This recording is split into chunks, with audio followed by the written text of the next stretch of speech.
এই জিন্দা মানুষ, আমার কবরে 1000 বছর ধরে আযাব চলতেছে, আমার কবরটা একটু জিয়ারত করে যাও। আরে এখানে কোন কবর থেকে মানুষের শব্দ শোনা যাচ্ছে? আরে এই তো এই কবর থেকে শব্দ শোনা যাচ্ছে, যাইতে একটু দেখে আসি। হে জিন্দা মানুষ, আরে আপনি কিভাবে কথা বলতেছেন? হে জিন্দা মানুষ, আপনি কি আমার কথা শুনতে পারতেছেন?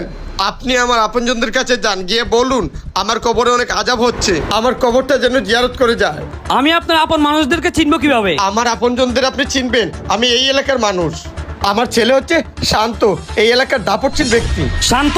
ওর কারণে আজকে আমি রাস্তায় নেমে গিয়েছি। ও মানুষের উপর জুলুম করে, আমি ওকে গিয়ে কিছু বলতে পারবো না।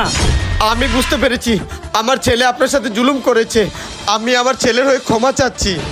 আপনি একটা বার আমার ছেলের কাছে যান, গিয়ে বলুন আমার কবরটা যেন জিয়ারত করি, আমি আর কঠিন আযাব সহ্য করতে পারতেছি না। না না, আপনার মুখে দিয়ে তাকি আমি একটা কুলাঙ্গারের সাথে কথা বলতে পারবো না, যার কারণে আমার বাপ সুইসাইড করেছে।